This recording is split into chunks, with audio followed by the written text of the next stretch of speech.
여러분 안녕하십니까?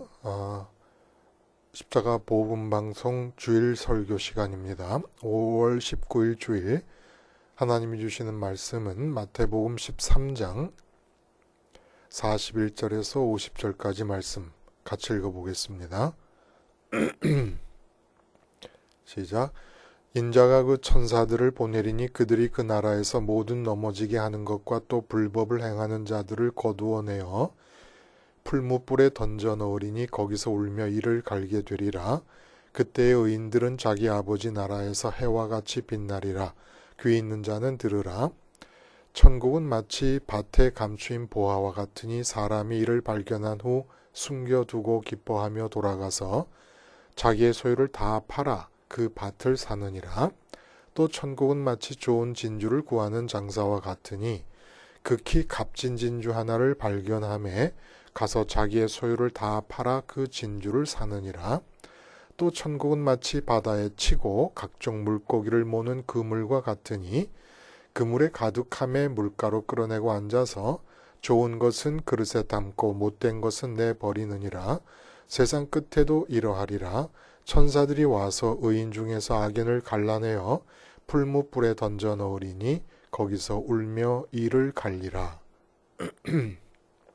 오늘 우리가 함께 읽은 말씀 중심으로 처음 믿을 때 했어야 할 일, 처음 믿을 때 했어야 할 일이라는 제목의 하나님 말씀 증거합니다.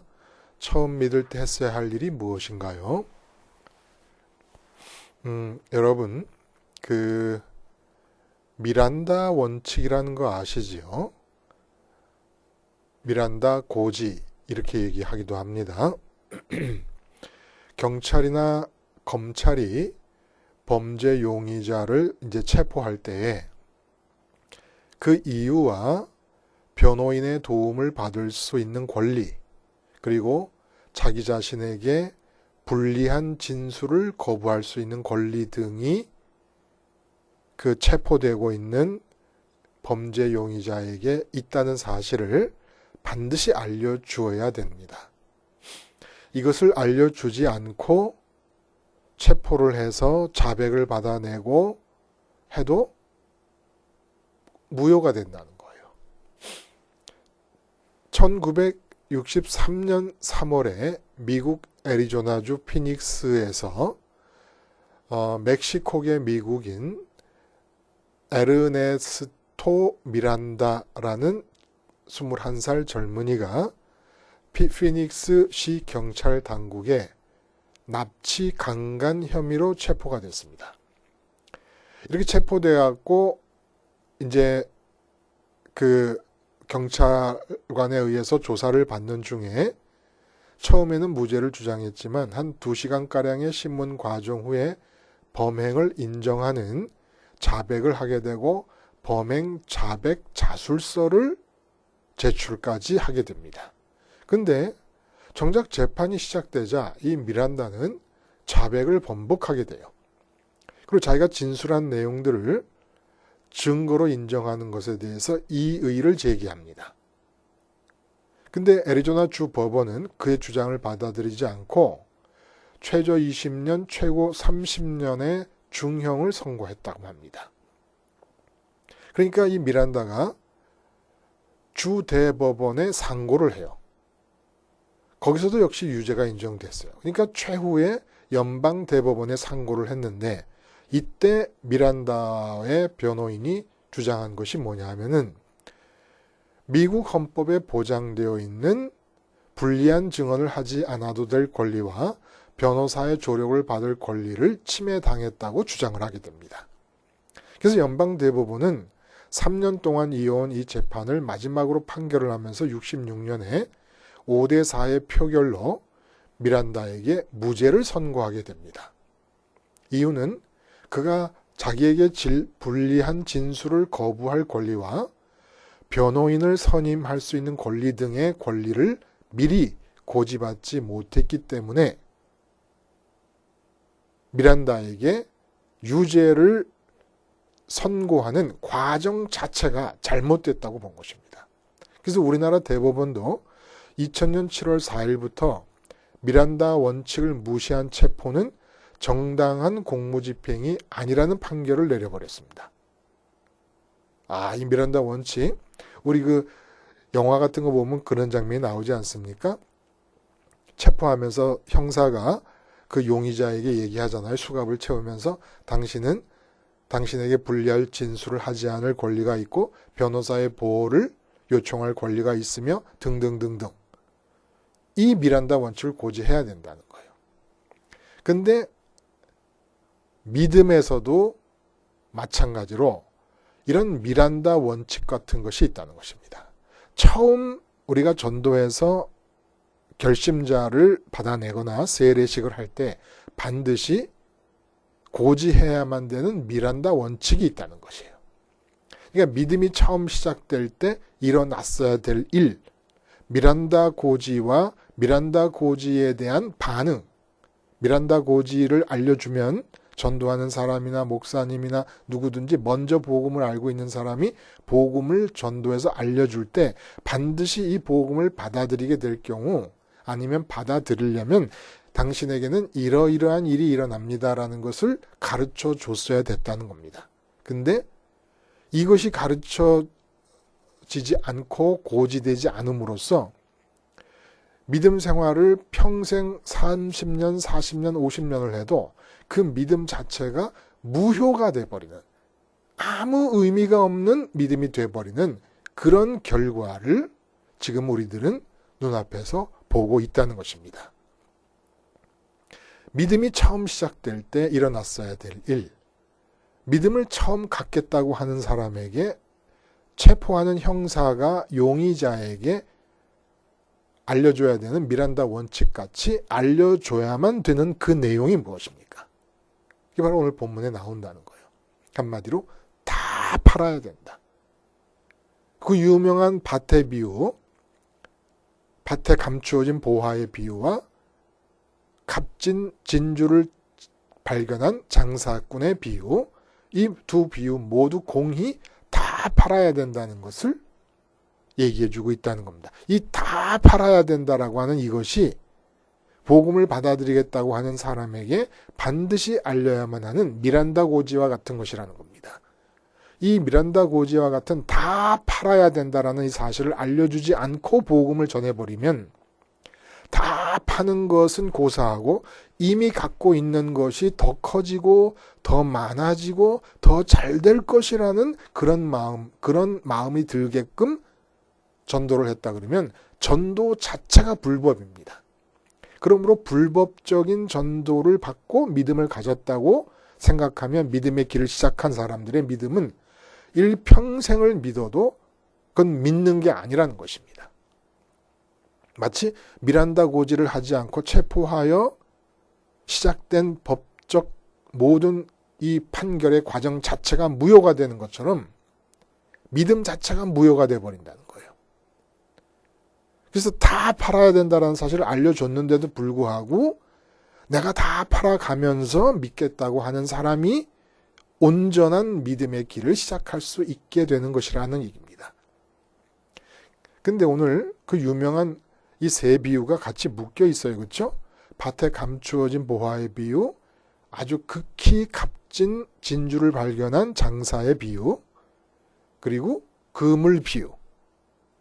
근데 이 세 가지 비유를 읽기 전에 앞에 41절부터 읽은 내용은 사실은 앞에 나오는 가라지 비유의 결론입니다.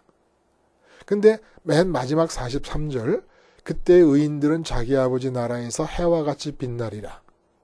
귀 있는 자는 들으리라. 이것이 바로 예수님께서 오셔서 우리들에게 제공하고자 하시는 천국의 내용이라는 거예요. 천국을 우리가 가진다라고 하는 것이 무엇이냐? 아버지 나라에서 해와 같이 빛나리라. 왜 우리가 해와 같이 빛나게 됩니까? 나 자신이 그렇게 빛나는 존재로 변한다는 얘기가 아닙니다.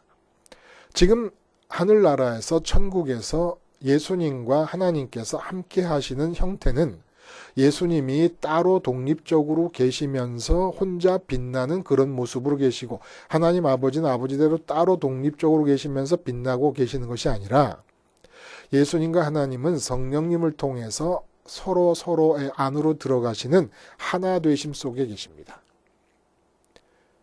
근데 예수님에게 하나님 아버지가 들어오심으로써 예수님이 빛이 나십니다. 근데 우리가 예수님을 믿는다는 것은 우리 마음이 예수님께 드려짐으로써 지금 하늘에 계시는 예수님 안에 우리 마음이 머물러 있다는 걸 뜻해요. 이 땅에 있지 않고 하늘에 계신 예수님 안에 머물러 있다는 걸 뜻해요. 그러니까 예수님 안으로 하나님이 들어오실 때 예수님 안에 우리 마음이 있었으므로 우리 마음 안에도 하나님이 들어오십니다. 그래서 아버지의 나라에서 해와 같이 빛난다는 것은 아버지 하나님이 빛이신 아버지 하나님이 내 안으로 들어오심으로써 빛이 나는 것이지 나라는 존재 자체가 따로 독립적으로 빛나는 그런 존재로 바뀌는 게 아니에요. 그러니까 관계 안에서만 존재한다는 거예요. 관계로서만 존재한다는 겁니다. 자, 이런 일이 천국에서 일어나는데 이 밭의 보화의 비유를 살펴보면 농부가 밭을 갈고 밭에서 일을 하다가 쟁기에 뭐가 걸리면서 쨍그랑하고 깨지는 소리가 나서 봤더니 큰 항아리 뚜껑이 깨진 겁니다. 근데 그 항아리 뚜껑을 다 걷어내고 봤더니 눈이 부셔서 눈을 뜰 수가 없어요. 온갖 귀한 보물들이 다 들어있는 항아리들하는 거예요. 그걸 발견해 놓고 다시 덮어버립니다. 아무도 모르게. 그걸 덮어놓으니까 그 밭에 그런 보화가 숨겨져 있다는 것을 그 밭의 주인조차 모르는 거예요. 그리고 가서 집을 팝니다. 자기가 갖고 있던 모든 것을 다 팔아버립니다. 그러니까 아내와 자식들이 아빠 왜 그래? 정신 나갔어? 왜 우리 집을 파는 거야? 우리 집이 이렇게 팔리면 어때? 근데 말을 못해요. 아내나 자식들에게 말을 하면 아이들이 철없이 나가고 동네에서 우리 아빠가 일하는 저기 박씨 아저씨네 집에 그 밭에서 우리 아빠가 보화를 발견해가지고 그 보화를 살려고 지금 집을 팔고 계셔. 이렇게 말하면 곤란하니까 아내한테도 자식들한테도 부모님한테도 아무한테도 얘기를 못합니다. 막 아내가 난리가 났습니다. 울고불고 당신 집을 팔아 미쳤어. 왜 그래? 막 다 팔아버려요. 다 팔아버려. 다 팔고 거기서 모은 돈을 다 모아가지고 그 자기가 일하던 소장농으로서 자기가 일하던 그 밭 주인한테 가가지고 제가 이만코 저만코 해서 이 밭을 사려고 합니다. 그래? 얼마를 줄랬는데 시세가 100원인데 제가 120원 드리겠습니다. 저는 이 밭이 너무 좋습니다. 이게 주인이 속으로 별 바보 같은 사람 다 보겠네. 그리고 밭 팔아버렸습니다. 왜냐하면 이럴 경우에 이 보화를 발견하게 되면 무조건 이 보화는 그 밭 주인의 몫이 되어버립니다. 또 어떤 법에는 밭 주인과 발견한 사람이 적당 분량, 법에서 정한 분량대로 나눠 갖는다는 얘기가 있습니다만은 기본적으로는 밭 주인이 다 갖게 되어 있어요. 그리고 이 보화는 어떻게 해서 이 밭에 숨겨져 있는 겁니까? 지금처럼 은행이 없잖아요. 내 보물을 맡겨둘 데가 없지 않습니까? 그러니까 땅에다 묻어뒀는데 아무도 모르게 묻어둔 거예요.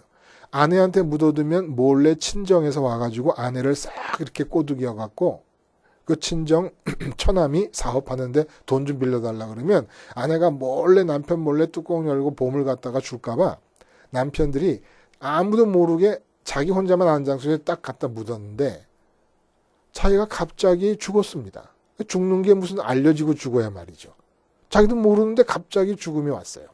그러면 그 보물은 영영이 숨겨지는 것입니다. 아무도 모른 채로. 근데 우연히 이 농부가 발견하고 이런 모든 저간의 사정을 다 알고 있는 자로서 아무한테도 얘기하지 못하고 그러니까 뭐 부인이 얼마든지 바가지를 긁어도 마음엔 기쁨이 용솟음 치는 거예요. 옛날 같으면 막 신경질이 나가지고 같이 맞장구를 칠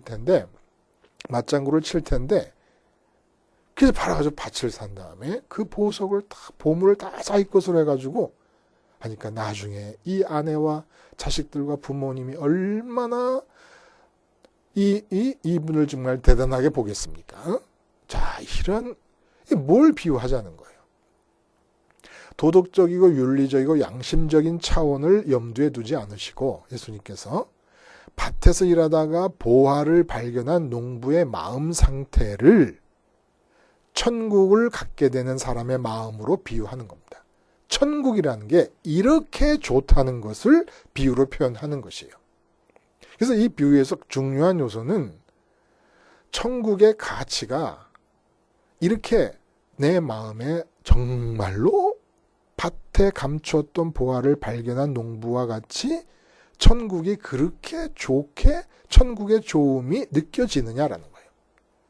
천국에 대해 콩깍지가 씌우냐 이런 얘기입니다. 그래서 이 보화를 발견한 농부의 마음의 반응, 이것이 천국에 대해 올바른 반응이라는 것입니다. 예수님께서 지금 내가 너희에게 소개하고 있는 너희 것이 되기 위해서 주어지고 있는 이 천국, 아버지의 나라, 하나님의 나라는 바로 이렇게 좋은 것이다. 그래서 그 반응을 보면 그 동사를 보면 이렇습니다. 돌아가서 다 팔아 사느니라. 모두가 현재 시제예요. 이 말씀은 주님이 오실 먼 미래까지, 언제 오실지 모르겠습니다만은 하여간 그런 먼 미래라고 얘기해 보면 주님이 오실 그날까지 이 지금 본문에 나오는 이 비유 속에 나오는 동사는 현재 시대입니다. 현재 시제. 그러니까 천국을 내 것으로 만드는 일은 지금 해야 할 일이라는 거예요. 지금 돌아가야 되고 지금 팔아야 되고 지금 사야 된다는 겁니다. 죽은 다음에 가는 게 아니라는 거예요. 그래서 현재 시제라는 이것이 뜻하는 바는 지금 현재 날마다 해야 될 일이 내 소유를 팔아서 천국을 사는 일이어야 된다는 것입니다. 그래서 예수님을 통해 천국을 소개받자마자 결정해야 될 일은 믿겠다고 하는 사람에게 미란다 고디처럼 알려주어야 됩니다. 당신의 소유를 다 팔아서 천국을 사겠느냐? 천국을 사기 위해 당신의 소유 전체를 다 올인하겠느냐? 이걸 확인해야 된다는 겁니다. 자, 천국은 믿음으로 갑니다. 근데 이 믿음이 뭐예요?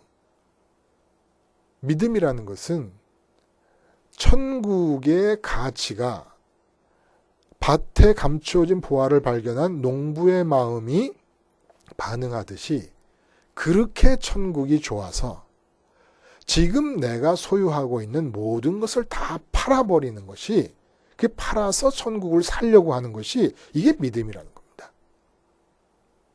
그래서 예수님을 믿기 시작하면서부터는 이제 해야 될 일이 뭐냐면 날마다, 왜냐하면 돌아서 팔아서 산다. 돌아가서 팔아서 산다라는 게 현재 시제니까 날마다 내 소유를 팔아서 천국을 사는 것이 믿기 시작하면서부터 해야 될 일이라는 거예요. 여기서 믿음이라는 것은 예수님의 투자 권유에 대한 믿음입니다. 다 팔아서 살아. 투자를 권유하시는 거 아닙니까? 지금 내 소유를 다 팔아 천국을 살아. 천국의 좋음에 대해서는 우리 마음이 밭에 감추어진 보화를 발견한 농부의 마음이 되기가 쉽지 않아요. 아니, 쉽지 않은 게 아니라 불가능합니다. 어떻게 내 소유를 다 팔아 천국에만 투자를 하겠습니까?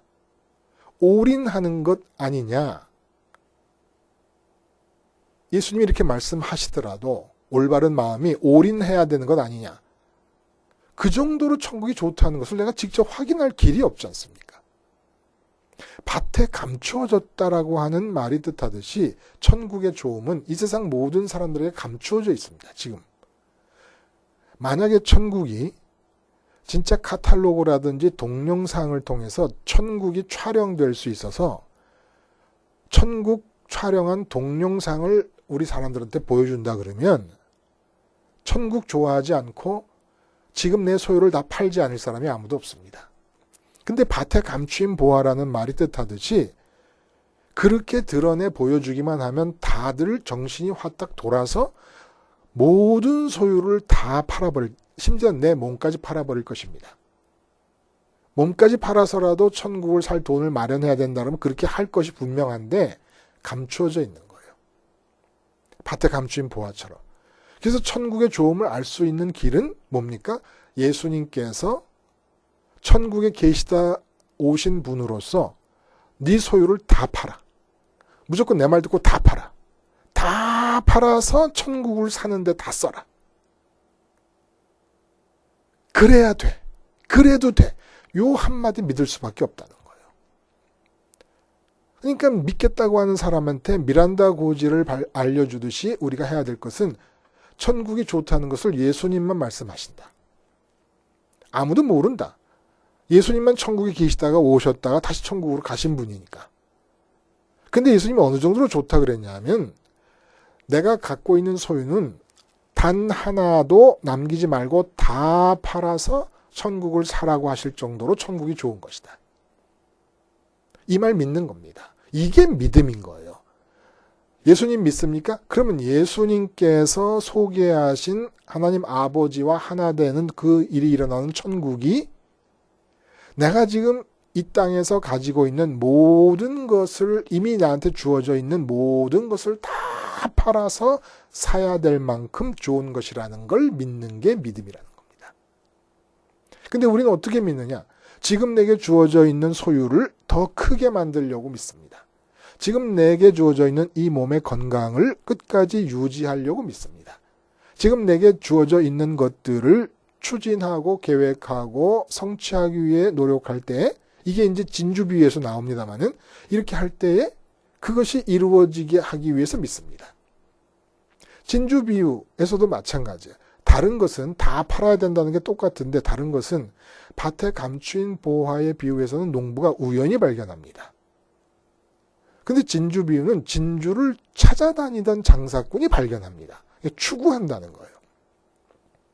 그래서 밭에 감추인 보화의 비유에서와 이 진주 비유에서의 차이는 뭐냐면 밭에 감추인 보화는 밭에 감추인 보화와 같이 천국의 좋음을 강조하고 천국의 좋음을 드러내기 위해서 동원한 비유고 이 진주 비유는 천하를 다니며 좋은 진주를 구하다가 극히 좋은 진주를 만나서 다 팔았다라고 하는 얘기는 우리는 천국은 이렇게 추구하는 자의 것이다. 이렇게 오해를 해버리면 곤란하다는 거예요. 오히려 값진 진주를 만난 사람이 천국 보화, 그 밭에 감추인 보화를 만나는 것과 마찬가지로 값진 진주는 추구했기 때문에 만나는 것이 아니라 하나님께서 선물로 주시는 것입니다. 그러니까 그 장사꾼의 입장에서는 우연히 발견한 것이에요. 그러면 추구했다는 말은 의미가 뭐예요? 추구한 자가 천국을 찾는다는 얘기가 아니라 오히려 거꾸로 천국은 반드시 내게는 내 입장에서 보자면 우연히 주어지는 것처럼 선물로만 주어지는데 그런데 이 진주 장사꾼의 비유에서 말씀하고자 하시는 것은 천국을 다 팔아서 갖게 되면 추구함이라는 것이 사라져버린다는 얘기를 하는 겁니다. 오히려 이 장사꾼이 극히 값진 진주를 만나서 다 팔아서 산 뒤에 다시 진주를 발견하기 위해서 쫓아다니겠습니까? 무엇을 추구하겠습니까? 아니죠. 그러니까 이 말씀은 천국을 갖는다는 것은 이 세상에서는 이제 더 이상 어떤 것도 계획하고 의지하고 뜻하고 추구하지 않게 된다는 걸 뜻하는 겁니다. 그러니까 예수 믿겠다고 하는 사람한테 미란다 고지처럼 알려줘야 될 것은 지금 예수님께서 당신에게 당신이 추구하지도 않았던 천국이 당신에게 주어지도록 예수님이 오신 것인데 이 천국을 당신 것으로 만들려면 당신에게 있는 소유를 다 팔아야 된다. 그리고 한 가지 더 당신은 이제 천국을 가졌다고 하는 증거 가질 수 있는 자격은 이 세상에서는 이 땅에서는 지금까지는 뭔가 이루겠다고 업적을 위해 성취를 위해서 뭔가 계속해서 추구했지만은 이제 천국을 갖게 되면서부터는 또 천국을 가지려면은 이 세상에 대한 모든 추구, 모든 시도, 모든 계획을 다 중단해야만 된다. 계획과 시도와 추구함이 이젠 끝나는 것이다. 추구함의 죽음이다, 이젠. 그래도 믿겠느냐? 아무것도 추구할 수 없다는 것은 이 세상, 이 땅을 향해서는 아무것도 소원할 수 없다는 얘기고 아무것도 바랄 수 없다는 얘기고 꿈이다, 비전이다라는 것이 다 결정적으로 내게서부터 근절되어야 되는데도 불구하고 그런데도 불구하고 천국을 갖겠느냐? 예수님이 천국이 좋다고 하는 말씀만 믿고 천국을 갖겠느냐라고 알렸어야 된다는 겁니다. 그럼에도 불구하고 나는 가겠다. 이 믿음의 길을 가겠다. 하면 이제 믿음이 정식으로 시작이 되는 거라는 거예요. 근데 이 미란다 고지, 신앙적 미란다 고지를 알려주질 않는 겁니다. 당신은 갖고 있는 소유를 다 팔아야 되고, 그래야 예수님이 주시려는 천국을 가질 수 있고, 그리고 그 천국을 가지려면 동시에 이 땅에 대해서는 어떠한 것도 소원하고 바라고 추구하고 추진해 갈 수가 없는데도 그래도 예수님을 믿겠다고 하고 천국을 가지겠다고 하겠느냐. 그러면 궁금한 것은 도대체 이 진주 비유와 밭의 보화 비유가 공히 얘기하고 있는 내 소유를 다 판다 할 때 도대체 팔아야 할 이 소유라는 것이 무엇이겠는가? 예를 들면 빌 게이츠에게 전도를 하면서 다 팔아야 됩니다. 그리고 투자의 귀재인 워렌 버핏에, 아니면 우리나라의 이건희 씨에게 돌아가시기 전에 천국을 받아들이셔야 됩니다. 그래서 천국을 전도하면서 다 팔아야 됩니다. 이렇게 얘기하면 이건희 씨가 받아들이는 다 팔아야 된다는 것과 아니면 노숙자 생활을 하고 계시는 분에게 가서 전도하면서 참 누가 보면 웃을 거예요. 길 지나가는 사람이 저희가 이제 노숙자 아저씨를 앉혀놓고 예수님을 믿고 예수님이 가져다 주시는 천국을 받아들이기 위해서는 노숙자 선생님 당신께서 지금 갖고 계신 걸 다 파셔야 됩니다. 그럼 막 배를 잡고 깔깔대고 웃을 거예요 아마. 노숙자 보고 다 팔라고 그래, 다 팔라고 그래. 노숙자가 뭘 팔아요? 그래서 여기서 소유라는 게 뭘까요? 예수님의 말씀에 따르면 분명한 것은 천국은 백화점에서 적용되고 있는 그런 식의 정찰제가 아닙니다. 정찰제식으로 정해진 가격이 있는 것이 아니에요. 분명히 천국은. 얼마가 되었건 간에 하여간 천국을 사려면 내 소유를 다 팔아야 되는 겁니다. 재벌 회장님이건 월세짜리 원룸에서 사는 말단 신입사원이건 천국 가기 위해서는 다 팔아야 된다는 거예요. 노숙자라도 그렇고 빌 게이츠도 그렇고 천국을 가지려면 다 팔아야 되는 겁니다. 그러면 상대적으로 빌 게이츠는 노숙자 아저씨에 비해서 너무너무 불리하지 않습니까? 근데 그럼 도대체 예수님이 말씀하시는 다 팔아야 되는 이 소유가 뭘까요? 소유가. 마태복음 5장 3절 유명한 기절이죠. 심령이 가난한 자는 복이 있나니 천국이 그들의 것입니다. 심령이 가난함. 예수님에게 있어서 지금 이 비유를 말씀하실 때에 부유함과 가난함이라는 것은 예수님이 마음의 문제로 가져오고 계십니다. 예수님이 말씀하시는 소유라는 것은 마음 안에 가지고 있는 것들 일체를 말씀하십니다. 그러니까 마음을 금고처럼 생각하세요. 마음이 은행 계좌예요. 마음이 주머니예요. 그래서 이 마음 안에 들어오는 것을 예수님은 소유라고 생각하시는 겁니다. 근데 마음이 가난한 자라는 건 마음에 이런 소유가 없는 사람이 천국을 가질 것이다 라는 말씀을 하시는 것이거든요. 이게 판다는 얘기와 같은 의미죠. 예를 한번 들어보면 쉬울 거예요. 내 이름으로 내가 주인이다라는 내 명의의 땅이 저기 용인 지역에 한 10,000평 있습니다. 뭐 갑부예요. 갑부. 용인 지역에 10,000평 있으면 그런 일은 없겠지만 혹시 그런 땅을 갖고 있음에도 불구하고 그 사람이 전혀 그 땅을 마음에 담고 있지 않습니다. 마음에 담고 있지 않다는 것은 그 땅을 가져서 좋다는 느낌이 있다든지 그 땅을 내가 팔면 어떠한 일을 할 수 있다든지 그 땅이 얼마나 큰 재산이라든지 이런 식으로 그 땅에 대한 좋아함이 아무것도 없습니다. 마음에 담고 있지 않아요. 그래서 계기만 있으면 필요한 사람에게 주어버릴 마음가짐이 있습니다. 이런 일이 없겠습니다. 용인의 10,000평을 이럴 사람이 누가 있겠습니까? 만약에 그렇다면 예수님의 기준으로 볼 때는 이 땅 10,000평은 그 사람에게 있어서 소유가 아닌 거예요. 반면에 나는 땅이라고는 용인은 고사하고 저기 시골 산간 벽지에 단 한 뼘조차 없습니다. 그런데 돌아다니다 보니까 좋은 명당 자리를 봐놓고는 언젠가 그 땅을 사서 아름다운 전원주택을 지었으면 좋겠다라는 생각만 하고 있습니다. 생각만 하고 있을 뿐이지 구체적으로 진주장사처럼 추진하지도 않아요. 저 전원주택, 언젠가 TV에서 봤던 아름다운 전원주택 참 좋다 생각했는데 여행 다니면서 봤던 그 명당짜리라고 여겨지는 곳에다가 그 집을 짓는다면 얼마나 좋을까라는 생각만 하고 있는 거예요. 근데 생각만 하고 있을 뿐인데 예수님의 입장에서 보면 이 사람은 그 땅과 그 전원주택을 지금 소유하고 있는 중입니다. 왜냐? 그 집을 가지면 그 좋은 명당짜리에 그 전원주택을 짓고 나면 얼마나 좋을까?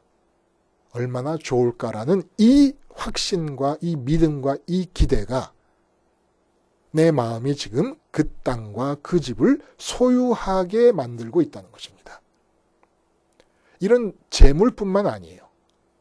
부동산 같은 것뿐만 아니야. 사람, 가족도 마찬가지. 마음에 담고 있으면 모조리 다 예수님이 말씀하신 내 소유들입니다. 내가 남편으로서 아내를 마음에 담고 있으면서 아내를 좋아하고 이뻐하든지 아니면 아내를 싫어하고 괘씸해하든지 마음에 담고 있으면 그게 내 소유가 되는 겁니다. 예수님의 소유의 기준을 아시겠습니까? 마음에 담고 있으면 모조리 다 내 소유가 되는 거예요. 심지어는 원수를 마음에 품고 있어요. 미워 죽겠습니다. 예를 들어 문재인 대통령을 지지하는 분이 여당, 한국당에 있는 나경원 씨나 전 황 총리를 마음에서 미워하는 중입니다. 그럼 예수님 보실 때 나경원 씨와 황 총리, 전 총리를 마음에 담고 있는 겁니다. 황교안 총리를 담고 있는 거예요. 그 소유예요, 소유. 원수도 마음에 담으면 내 소유가 되는 겁니다. 그렇지 않고 좋아하는 사람, 애인. 내가 문재인 대통령을 좋아한다. 그럼 문재인 대통령을 마음에 담고 있습니다. 그러면 예수님이 전하시는 천국을 가지려면 이쪽 사람은 나경원 씨를 팔아야 되고 미워하는 나경원 씨를 팔아야 되고 황교안 씨를 팔아야 되고 또 이쪽 방면으로는 좋아하는 문재인 대통령을 팔아야 되는 겁니다. 이게 다 소유가 되는 거예요. 김정은 북방위원장을 북방의 그 북쪽의 국방위원장을 내가 되게 미워한다. 소유하고 있는 거예요. 마음에 담으면 소유라는 것입니다. 그래서 골로새서 3장 2절에 위의 것을 생각하고 땅의 것을 생각하지 말라. 이 말씀은 모든 소유를 팔아 천국을 사라는 예수님의 말씀을 사도 바울식으로 바꾼 것입니다. 그러니까 내가 지금 생각하는 것, 무엇인가 이 땅에 있는 것들 중에서 내 마음에 담고 생각하는 것이 있다 그러면 하늘나라, 천국을 가지려면 땅에 있는 것들을 마음에 소유하고 있는 것이라면 무조건 다 팔아치워야 된다는 거예요. 안 그러면 이 땅에 있는 것을 마음이라는 금고, 마음이라는 주머니, 마음이라는 계좌 안에다가 담고 있으면 그렇잖아요. 사실 계좌라고 말씀드리는 이유가 뭐냐면 내가 지금 자식을 담고 있다. 그러면 자식을 담고 있으면 담고 있는 거로 끝납니까? 이자가 생겨요. 이자가. 자식과 연관해서 이런저런 생각. 남편을 담고 있다. 원수를 담고 있다. 그럼 이자가 발생해요. 이자가. 원수와 관계된 이런 일 저런 일에 대한 생각이 자꾸 불어납니다. 그러니까 마음이 부자가 되는 거예요. 원수로 인해서 마음이 참 부자가 돼요. 그러니까 천국은 없어져요. 원수로 인해서 부자가 되면 어떻게 돼요? 원수로 인해 부자가 되면 될수록 괴롭고 힘들고 짜증납니다. 내가 자식 생각만 한다. 그럼 자식이 자꾸 이자를 불려가요. 그 자식으로 가득 찼어요. 근데 그 자식이 어떨 때는 마음에 들었다가 어떨 때는 안 들었다가 어떨 때는 나를 괴롭게 했다가 어떨 때는 원수라고 생각이 들 정도로 그랬다가 어떨 때는 막 자랑스러웠다가 이건 무슨 사는 삶이 평강이 없어요. 평강이. 아내도 마찬가지예요. 남편도 마찬가지예요. 사업도 마찬가지예요. 마음에 담고 있으면 이자가 불어나는데 사업을 담고 있는 사업가는 사업 부자예요. 이미 예수님이 볼 때는 아무리 흑자라도 흑자가 되고 있는 사업으로 인해 마음은 부자가 된 겁니다. 그러니까 흑자 사업으로 부자가 됐으니 얼마나 괴롭겠습니까? 그 마음이 가난해야 천국이 내게 되는 거예요. 다 팔아야 돼요. 그러니까 내 마음 속에는 담겨져 있는 게 아무것도 없어야 된다는 겁니다.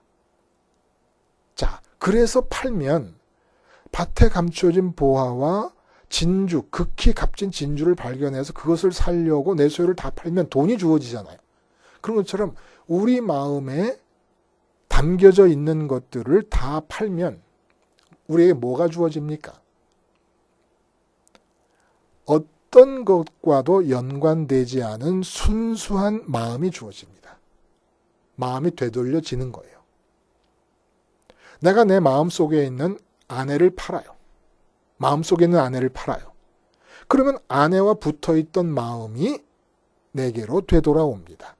마치 물건을 팔았을 때 돈을 쥐는 것처럼 아내를 팔면 아내에게 지불되고 있었던 마음이 되돌아와요. 내가 마음 안에 소유하고 있던 내 자식을 팔아버려요. 그럼 자식에게 투자되고 있었던 마음이 회수됩니다. 내가 원수의 마음에 담고 있던 원수를 팔아버려요. 그럼 원수에게 흘러가고 있었던 마음이 회수됩니다. 이렇게 해서 다 팔아야 돼요. 다 팔아야 돼요. 내 마음 안에 들어와 있는 이 세상 것들, 이게 내 소유니까. 지금 내게 주어져 있는 내 소유는 있어요. 그럼 내일 되면 또 다른 것들이 들어와요. 그러니까 심지어는 이렇게 비교할 수도 있어요. 빌 게이츠는 1,000억 불짜리 프로젝트를 마음에 담고 계획하고 추진 중에 있습니다. 근데 노숙자 아저씨는 시설 좋은 사우나에 들어가서 목욕하고 새 옷 입고 따뜻한 순댓국 한 그릇 먹었으면 좋겠다라는 생각을 갖고 있습니다. 그럼 빌 게이츠 아저씨는 1,000억 불짜리 프로젝트를 팔아서 마음을 회수해야 되고 이 노숙자 아저씨는 따뜻한 순댓국에 가 있는 그 마음을 순댓국을 팔아서 회수해야 됩니다. 그래야 천국을 가질 수 있다는 얘기예요. 이게 미란다 고지처럼 알려졌어야 된다는 겁니다. 이제 당신이 마음에 담고 생각하는 모든 것들을 다 팔아야 됩니다. 그러니까 어떻게 파느냐. 내가 1,000억 불짜리 프로젝트를 계획하고 있다. 빌 게이츠라서. 그러면 이 1,000억 불짜리 프로젝트가 아무리 완벽하게 계획되고 추진되고 열매를 맺게 되더라도 내가 지금 예수님이 소개해 주시는 천국을 갖게 되면 이것은 1,000억 불짜리 이 프로젝트의 성공의 열매는 내게 아무것도 아니다. 라고 믿는 게 믿음이라는 거예요. 지금 내가 노숙자로서 너무 춥고 따뜻한 순댓국 맛있게 한 그릇 먹었으면 좋겠어요. 그러면 천국을 소개받은 노숙자 아저씨는 내가 지금 이 순댓국을 먹는 것이 얼마나 좋겠다라는 생각이 들지만 천국을 순댓국에 마음이 가고 있는 순댓국을 팔아서 그 순댓국에 가 있는 마음으로 천국을 그만큼 사면 순댓국 먹는 건 비교도 안 될 정도로 천국이 내게 좋을 것이다. 이게 믿음이고 믿음으로 사는 삶이라는 거예요. 이거를 믿음이 시작될 때 가르쳐 줬어야 된다는 거예요. 당신은 어디를 가든지 이제 마음 안에 들어온 소유를 팔아서 그것으로 천국을 사야 됩니다. 그럼 우리 이런 질문을 할 수 있어요. 누구한테 팔아? 그냥 갖다 버리는 거 아니냐? 우리가 예수님께서 소개해 주신 천국을 기억하면서 그 천국을 사기 위해서 마음이 지불되었던 모든 것들로부터 마음을 회수해버리면 우리가 회수한 것들에 대해서는 하나님이 사십니다. 그러니까 빌 게이츠 그분께서 천국 전도를 받고 천국을 내 것으로 갖기 위해서 1,000억 불짜리 프로젝트에 들어가 있던 마음을 다 회수해서 천국을 갖게 되면 그 1,000억 불짜리 프로젝트는 버려지는 게 아니라 하나님이 사신다는 거예요. 노숙자 아저씨가 순댓국 문제를 천국을 갖기 위해서 순댓국을 팔아버리고 천국을 그만큼 가지면 이 팔려진 순댓국은 하나님이 사신다는 겁니다. 하나님이 사셔서 순댓국과 이 아저씨의 관계를 이끌어 가신다는 거예요. 빌 게이츠는 1,000억 불짜리 프로젝트와 이 빌 게이츠와의 관계를 하나님이 끌어 가신다는 거예요. 내가 아내를 팔았어요. 아내를 팔아먹는 겁니다. 아내한테 들어간 그 마음을 회수해서 천국을 가지려고, 천국을 살려고. 그럼 아내를 내가 어디다 팔아먹는 겁니까? 하나님께 팔아먹는 거예요. 남편을 하나님께 팔아먹는 것이고 자녀를 하나님께 팔아먹는 거예요. 그럼 그때 하나님이 당신의 소유로 삼고 마음대로 당신의 뜻대로 가져가실 수가 있다는 거예요. 사업도 마찬가지, 건강도 마찬가지예요. 다 팔아요. 다 팔아. 건강이 좋든 안 좋든 다 팔아버려요. 천국을 살 자금을 모아야 되니까. 이렇게 하실래요, 여러분? 그러면 믿으세요. 믿기 시작을 하세요. 그렇지 않으면 믿음을 아예 시작도 하지 마요. 그렇지 않을 거면 믿음이 시작될 수도 없고, 그렇게 안 하면서 믿는다고 생각하는 것은 다 헛된 것이니까. 다 거짓된 것이고 무효의 믿음이니까. 그리고 이 세상에서 무엇을 소원하고 바라면서 내가 그것을 이루겠다고 계획하고 추진할 수가 없어요. 가장 값진 진주를 찾았는데 뭘 더 추진을 해요? 뭘 더? 어떻게 그러면 구체적으로 실질적으로 팔 수가 있을까요? 끊임없이 내 마음엔 담기고 있지 않습니까? 끊임없이 담기고 있는 이 상황에서 어떻게 팔아요? 그게 바로 십자가 생활합니다. 그러니까 처음에 예수님을 믿겠다고 하는 사람에게 미란다 고지처럼 알려줄 것은 우리가 하나님의 은혜로 그 사람을 체포하는 거 아닙니까? 수갑 대신에 하나님의 은총의 세계 안으로, 감옥 대신에 하나님의 은총의 세계 안으로 집어넣는 거예요. 체포해가지고. 그럴 때 미란다 고지처럼 알려줘야 될 것은 십자가 생활화를 할래요, 안 할래요? 알려줘야 된다. 십자가 생활화를 하면 믿는 것이고 안 하면 안 믿는 겁니다. 라고 가르쳐줘야 된다는 거예요. 많은 지식, 많은 성경 공부, 많은 교리를 알아야 되는 게 아니지 않습니까? 분명히 사도 바울이 말해요. 그 유식한 사도 바울, 가말리엘 문화생으로서 바리새인으로서 그리고 아라비아에서 3년 동안 예수님의 복음과 구약과의 관계를 연구한 전문가로서 고린도전서 2장에 뭐라고 얘기합니까? 그리스도와 그리스도께서 십자가에 못 박히신 것 외에는 내가 아무것도 알지 아니하기로 작정하였노라. 빌립보서 3장에는 내가 그동안 좋다고 여겼던 모든 것들을 배설물로 여기는 것은 그리스도를 아는 지식이 가장 고상합니다. 그 그리스도를 아는 지식이 그리스도께서 십자가에 못 박히시고 부활하시고 승천하시고 우편에 계신다. 그 지식이 내게 적용될 때 에베소서처럼 내가 하늘에 안침바 되었다. 이런 고백이 나오는 겁니다. 그러니까 많은 걸 가르칠 필요가 없는 거예요. 예수님을 믿겠다고 하는 사람에게 미란다 고지처럼 알려야 될 것은 십자가 생활화를 하십시오. 근데 십자가 생활화라는 것을 풀어서 얘기하자면 뭐냐? 당신 마음에 담기는 것이 있을 때마다 마음이 그것에 투자된 만큼을 회수해야 되려면 팔아야 됩니다. 근데 내 가족들에게 묶여있는 마음을 팔아서, 가족들을 팔아서 마음을 회수하려면 어떻게 해야 됩니까? 가족들에게 묶여있는 내가 십자가에서 죽는 거예요. 십자가에서 죽으면 어떻게 됩니까? 마음이 회수돼요. 그리고 십자가에서 죽었을 때 내 마음이 더 이상 가지 않고 있는 가족들은 하나님께 팔려가는 겁니다. 하나님의 뜻으로, 하나님의 장중으로 팔려가는 거예요. 내가 공부하는 학생이다. 그럼 내가 마음이 공부에 묶여 있어요. 근데 공부하는 학생에게 전도하면서 십자가 생활화를 요구합니다. 그럼 이 학생은 어떻게 해야 됩니까? 공부 때문에 사로잡혀 있는 마음이 십자가에서 죽습니다. 그럼 마음이 회수됩니다. 그럼 공부를 한다는 그 문제는 하나님께 팔려 나가버립니다.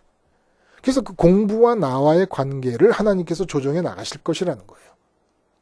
어차피 내 공부니까 하나님께 팔렸어도 나와의 관계를 떠나지 못해요. 내가 내 아내를 팔았다고 해서 그 아내가 이 세상에서 나의 아내라고 하는 관계 자체를 떠나가지 못해요. 그러나 내 마음에서 팔려 나가버리고 하나님의 소유가 되고, 그러면 나와 관계가 있는 상태를 하나님께서 이끌어 가시고 주관해 가신다는 것입니다. 여러분, 마음에서 느껴지십니까? 이것이 무엇을 말하는 것인지? 그래서 그물 비유를 보면 물가에 끌고 가서 좋은 물고기, 나쁜 물고기를 갈라낸다 그래요. 앞에 가라지 비유는 세상 속에서 기독교인을 말합니다. 근데 이 그물비유는 더 좁히는 거예요. 기독교인들 중에서 하나님과 예수님과 성령님의 이름을 부르는 사람들 중에서도 좋은 물고기, 나쁜 물고기를 갈라서 심판이 주어진다는 겁니다. 기독교인 중에서 좋은 물고기는 어떤 물고기입니까? 바로 다 파는 사람. 다 파는 사람. 마음에 들어온 것이면 무엇이든지 파는 사람. 하나님께 팔아버리고 마음을 회수해서 자기는 하나님 계시는 천국을 사는 사람. 그리고 이 세상에서 어떤 것도 계획하고 추진하지 않는 사람. 그러니까 많은 성도님들이 질문을 해와요. 우리 목사님은 꿈과 비전을 가지고 이렇게 저렇게 끌고 가고 추진하고 계십니다. 그 목사님도 바라보실 때 어떻게 바라보시냐. 미란다 고지를 받지 못하고 신앙생활을 하신 거예요. 목사님이라고 별 수 있습니까? 한 번도 들어보지도 못하고 배워보지도 못했는데. 예수님을 믿고 천국을 갖는다는 것이 다 팔아야만 가능하다는 사실을 한다는 사실을 누구도 목사님에게 고지해 본 적이 없어요. 알려주신 적이 없어요. 그러니까 맨날 꿈과 비전과 예배당 건축과 뭐 선교의 비전이다. 선교를 왜 우리가 합니까? 예? 왜 우리가 선교를 외쳐야 합니까? 어디를 가든지 직장이든 뭐 어디를 가든지 내가 그곳에서 마음에 담기는 것들을 팔아버리고 천국을 가지면 이제 그때부터 하나님의 역사가 선교로 나타나게 되는 것이지. 왜 우리가 선교를 외치고 있어요? 그렇게 선교를 외치고 뭐 단기 선교, 전도, 총동원주의 그렇게 외쳐도 자꾸 줄어드는 이유가 뭡니까? 4분의 1로 줄었잖아요. 숫자상으로. 그나마도 허수라고 하는 그 4분의 1의 숫자조차도 총동원주의를 한 결과 아닙니까? 그러니까 이 비전을 갖고 있다, 꿈을 갖고 있다, 무슨 선교의 비전이다, 예배당 건축의 비전이다 하는 모든 것들은 아직 천국을 가져본 적이 없는 목사님의 프로젝트예요. 저도 그랬고, 저도 똑같았고. 밭에 감추인 보화처럼 우연히 천국의 좋음이 조금씩 느껴지기 시작한 것이지요. 똑같지요. 모두 다 똑같이 그렇게 살았던 거 아닙니까? 그래서 이 물가라고 하는 것이 의미가 있는 게 아니 뭐 그렇게 바쁘지도 않은데 배 위에 올려놓고 나쁜 고기는 바다로 도로 던져버리면 더 좋을 텐데 해변가에 던지면 막 썩고 막 그럴 거 아니에요. 냄새나고. 근데 왜 물가? 물가의 의미는 뭐예요? 바닷물과 땅이 만나는 곳입니다. 땅이 끝나면서 바다가 시작되고 바다 쪽에서 오다 보면 바다가 끝나면서 땅이 시작되는 거예요. 이 물가가 바로 어디예요? 이 십자가라는 거예요. 십자가를 기준으로 땅에서 보자면 땅이 끝나는 것이고 하늘 쪽에서 보자면 하늘이 끝나는 곳입니다. 십자가를 땅 쪽으로부터 와서 십자가를 넘어가면 하늘의 영역으로 들어가는 것이고 십자가를 넘지 않고 되돌아가면 하늘에는 발끝조차 들여놓지를 못하는 상태가 되는 거라는 거예요. 그래서 이 두 가지 비유, 밭에 감추인 보화 진주의 비유, 이 비유들이 십자가 생활화의 양 측면을 얘기해주고 있는데 공통적으로 다 판다는 얘기는 무슨 얘기냐? 십자가에 달려 죽으신 예수님의 모습이 나라는 생각으로 이 세상을 대하는 겁니다. 이게 다 파는 거예요. 아내를 마주 대해요. 그럼 아내 앞에서 나는 누구냐면 십자가에 못 박힌 사람이에요. 십자가에 못 박힌 사람이 말을 하겠습니까? 행동을 하겠습니까? 무엇을 하겠습니까? 그러니까 아내 앞에서 나는 십자가에 못 박혀 죽은 자라는 것이에요. 그러면 내 마음에서 아내가 팔려나갑니다. 자식을 봐요. 자식 앞에서 나는 십자가에서 죽은 자라는 것을 기억합니다. 그러면 내 마음에서 자식이 팔려나가는 거예요. 누구에게 팔려? 하나님에게 팔려나갑니다. 사업도 마찬가지예요. 학교 생활도 마찬가지고 목회도 마찬가지예요. 목회 앞에서 나는 십자가에서 죽은 자예요. 그러면 목회가 내 마음에 있다가 팔려나가는 거예요. 내 소유로 있다가 팔려나갑니다. 하나님께로 팔려나가는 겁니다.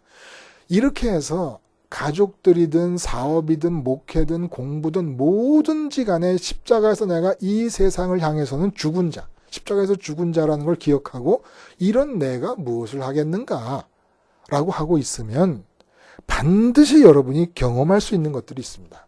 하나님께서 움직여 가시는 것이에요. 움직여 가시되 나와 상관없이 움직여 가실 수 있고 나를 통해서 움직여 가실 수도 있습니다. 내 생각과 의지와 내 감정을 통해서 갈 수도 있다는 거예요. 근데 하나님이 나를 통해 움직이신다는 증거는 뭡니까? 내가 끝까지 세상에 대한 모든 대상들 앞에서 십자가에서 죽은 자라는 걸 기억하고 고집하고 머물러 있으면 십자가에 달려서 세상에 안 내려오는 겁니다. 그러면 반드시 부활의 모습이 되는데 예수님의 부활의 모습이 내 모습이 되는 거예요. 십자가에 달려있는 모습으로 세상을 대하고 부활의 모습으로 하나님을 대하는 겁니다. 부활의 모습으로 예수님이 어떻게 합니까? 승천하시고 우편까지 가십니다. 나도 그렇게 하는 거예요.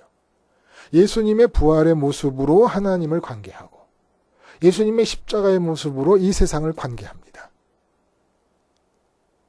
이게 동시에 일어나면 이 땅은 하나님께 팔아버리는 것이고 내 소유였던 걸 전부 내 마음에 들어와 있던 걸 모두 하나님께 팔아버리는 것이고 그래서 마음을 다 모아서 부활하신 예수님과 하나가 됐더니 이제 그 아무것도 들어있지 않는 마음으로 예수님 따라 올라가서 하나님을 갖게 된다는 겁니다. 하나님을 갖게 되면 천국을 가진 거 아니에요? 그럼 나타나는 특징이 뭡니까? 다 팔라고 예수님께서 말씀하셨을 때 예수님 마음이 되는 거예요. 누구를 만나도 어떤 느낌이 드냐면 저 사람의 마음에 저걸 담고 있구나. 저거 담는 거 아무 의미가 없는데 저거 팔아서 그 부분만큼 마음을 가지고 천국을 사지. 이 세상에서 갖고 싶은 게 아니라 추진이 끝난 거야. 추진. 진주장사가 추구하잖아요. 추구해. 이 추구함이 끝나버립니다. 하늘을 갖게 되면. 가장 값진 진주를 만난 사람이 새 진주를 찾아 다닐 리가 없지 않습니까? 그래서 십자가로 이 세상을 대하다 보니까 마음이 다 모아졌더니 예수님께서 다 모아진 마음을 갖고 올라가서 하나님을 갖게 해주세요. 하나님을 갖게 되면 이 세상에서 추구가 끝나버려요. 어떤 것도 추구할 마음이 안 생깁니다. 추구할 마음이 안 생기는데 생각이 나고 감정이 생기고 뜻이 생긴다. 전부 하나님의 생각, 하나님의 감정, 하나님의 뜻이라는 거예요.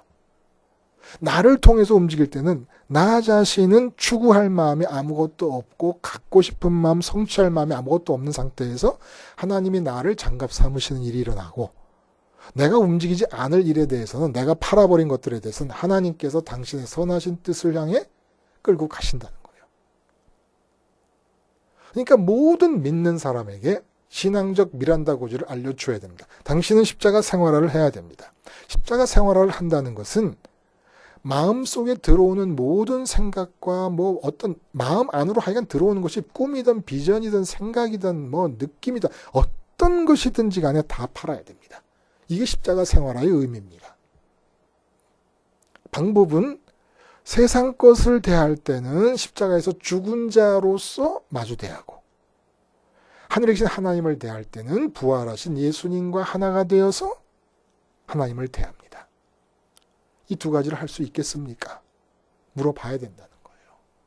근데 많은 사람들이 종교를 찾을 때 그 마음은 어떤 마음이냐면 내가 지금 마음에 내 가족을 갖고 있다. 그러면 내가 이제부터 신을 믿음으로써 내가 가지고 있는 가족이 잘 되면 좋겠다. 이건 믿음이 아니라는 거예요. 예수님께서 말씀하시는 믿음이 아니라는 거예요. 이미 마음에 내 자식을 가지고 있어요. 그럼 가지고 있는 내 자식이 하나님을 믿음으로써 예수님을 믿고 교회에 충성 봉사함으로써 내 자식의 앞날이 잘 되면 좋겠다. 이건 믿음이 아니라는 거예요. 이거는 기독교인으로 포함되었지만 그물 안에 들어오는 물고기를 좋은 물고기, 나쁜 물고기 갈라내는 것과 마찬가지로 나쁜 물고기로 분류가 될 거라는 겁니다. 다 파는 일이 없고 이 세상에서 추구함 자체가 끝남이 없으면 그래서 우리의 추구함은 이 세상을 향해서는 십자가에 죽은 예수님의 모습이 내 모습이니까 추구함이 끝나고, 하늘을 향해서는 부활하신 예수님이 내 모습이니까 하나님만 추구하는 것이고, 마치 극히 좋은 진주를 가진 이 장사꾼이 아침에 일어나면 그 진주를 바라보면서 쓰다듬으면서 감상합니다. 다른 진주를 찾아 나서 추구할 생각을 안 해요. 그 진주만 바라보면 마음이 흐뭇해져요. 마찬가지. 우리는 천국에 계신 하나님 아버지를 가장 극진 진주로 생각해서 예수님이 아버지를 그렇게 생각하시듯이 예수님 안에서 우리 마음에 아버지를 그렇게 가지고 아버지를 누리고 아버지로 부자가 되는 거예요. 이렇게 완전히 만족과 기쁨이 하늘에 계신 극히 값진 진주 되시는, 밭에 묻혀있는 보화 되시는 하나님 아버지만으로 삼을 것인지를 물어봐야 된다는 거예요. 이렇게 십자가에서 죽은 자로 이 세상을 계속해서 살아갈 것인지를 물어봐야 된다는 거예요. 다 팔아서 오직 부활하신 예수님과 함께 하늘만 갖고 싶어하고 하늘만 추구할 것인지를 물어봐야 된다는 거예요. 세상에 대한 추구는 완전히 끝나. 세상에 대해서는 꿈, 비전, 하여간 이 세상에서 이루어질 것들에 대해서 뭐 하나님의 비전이다 어쩌다 하잖아요. 근데 하나님의 비전이라는 이름을 갖다 붙인 것 중에서 땅에서 일어날 것들은 다 팔아버려야 될 것들입니다. 내가 염두에 두고 구호로 외치면서 성취해가고 추구해야 할 것들이 아니에요. 괜히 하나님의 이름을 거기다 갖다 붙이지 마요. 하여간 이 땅에서 이루어질 것들은 예수님의 말씀대로 제자들이 파송받아서 귀신을 쫓아냈어도 그것은 기뻐할 일이 아니라는 겁니다. 우리 기쁨은 어디 있냐? 하늘에 이름이 등록되어 있다. 이름이 등록되어 있다는 게 뭐예요? 내 마음이 올라오기를 기다리고 계신다, 이런 뜻입니다. 지금 하나님께서. 근데 마음이 안 올라와요. 내 마음이 올라와서 차지할 자리가 이름이 쓰여 있는데 암흑의 이름이라고 자리를 마련해 놨는데 올라올 생각을 안 하고 있다는 겁니다. 왜? 전부 이 땅에 있는 것들 팔 생각 안 하고 땅에서 마음으로 소유하게 된 것들의 성취와 번영과 부흥을 위해서 하나님의 이름과 예수님의 이름을 잘못 사용들 하고 있느라고. 믿음이 처음 시작될 때, 믿기 시작했을 때 일어났어야 될 일, 신앙의 미란다 고지, 십자가 생활화를 할 것이냐 말 것이냐. 다른 건 많이 알지 않아도 상관없어요. 오늘 말씀드린 이것만 알고 있으면 신앙은 쭉쭉 뻗어나갈 것입니다. 그리고 하늘은 쭉쭉 내 것이 될 것입니다. 그리고 이 땅은 쭉쭉 하나님의 뜻이 이루어져 나갈 것입니다. 영적인 미란다 고지. 신앙이 처음 시작될 때 일어났어야 될 일. 늦게나마 지금이라도 되돌려서 확실하게 하실 수 있기를 바랍니다. 기도하시겠습니다. 하나님 아버지, 처음으로 아무것도 모른다는 가정을 하고 십자가 생활화부터 다시 시작하게 해 주시옵소서. 예수님의 이름으로 기도드리옵나이다. 아멘.